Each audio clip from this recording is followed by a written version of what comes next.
Perubahan sosial terjadi begitu cepat. Tingkat kesejahteraan salah satunya.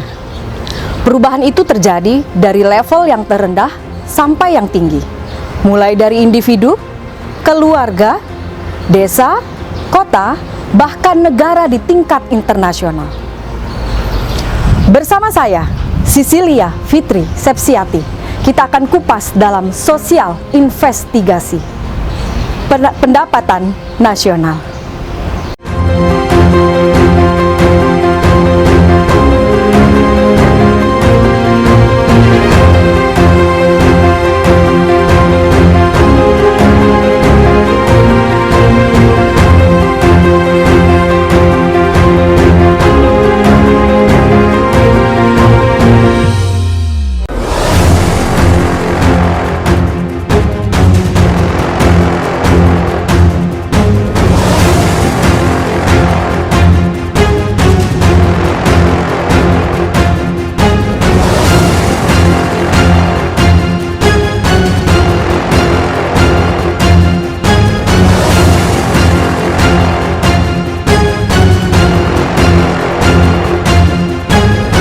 Perhatikan gambar yang muncul dalam layar.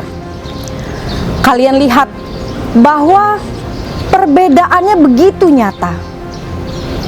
Satu negara terlihat begitu sederhana dengan kemiskinannya, dan yang satu lagi penuh dengan gemerlap dunia kemewahan. Tentu kalian akan berpikir, apa yang terjadi di dalam negara-negara tersebut? Bagaimana mungkin itu bisa terjadi? Apa yang dilakukan oleh masyarakat dalam negara tersebut? Apa tindakan dari pemerintah? Semua itu ada kaitannya dengan pendapatan nasional. Lalu, apa sebenarnya pendapatan nasional itu?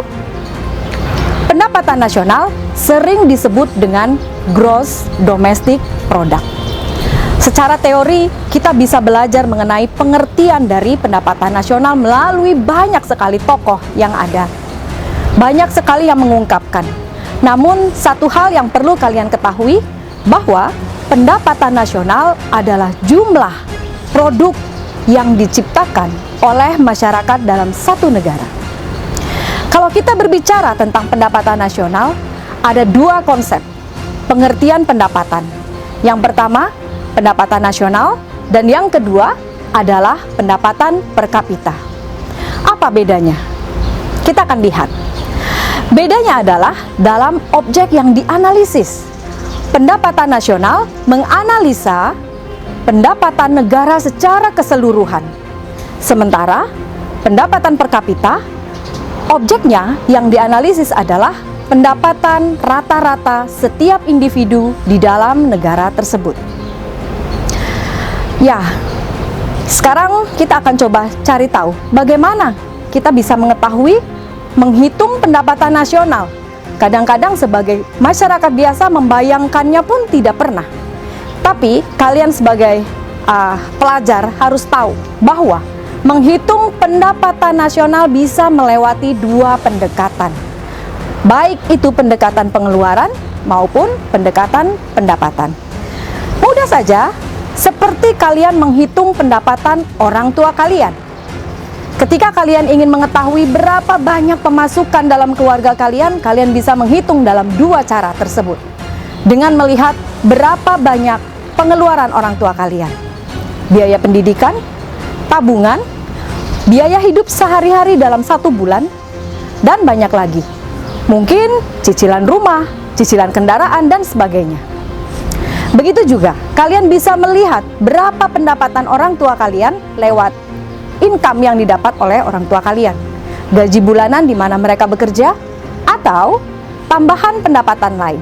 Misalnya, menyewakan ruko barangkali. Begitulah, dalam skup kecil kita bisa melihat dan menghitungnya. Kita akan belajar untuk menghitung dalam skup yang lebih besar, yaitu dalam skup negara. Bagaimana kita mengetahui pendapatan suatu negara? Lewat pendekatan pendapatan dan pengeluaran. Yang pertama, dengan pendekatan pendapatan, kalian bisa melihat dalam beberapa unsur untuk menghitungnya. Salah satunya yang pertama mau saya sebut adalah gaji setiap warga. Kita bisa merumuskan itu dalam wages, atau yang lainnya, unsur yang lain adalah interest atau pendapatan bunga. Berikutnya adalah rent atau pendapatan sewa. Kemudian selanjutnya adalah pay atau profit yang didapat oleh setiap perusahaan. Mudah bukan? Kalian tinggal menambahkan semua unsur tersebut sehingga kalian bisa menemukan berapa jumlah pendapatan nasional suatu negara dengan metode pendekatan pendapatan. Lalu yang satu lagi dengan pendekatan pengeluaran. Kita akan merumuskannya di dalam G untuk government atau pengeluaran pemerintah, ditambah dengan investment atau investasi perusahaan, dan consumption atau konsumsi masyarakat secara sosial, ditambah dengan export minus import. Mudah sekali. Tinggal kalian lihat datanya dan kalian bisa menemukan dalam data banyak sekali perusahaan atau negara yang tersedia secara luas di internet. Selamat belajar, kita akan bertemu dalam pertemuan berikutnya dalam konsep yang lebih luas lagi, dalam 7 konsep yang harus kalian cari rumusnya. Sampai bertemu dalam sosial investigasi berikutnya.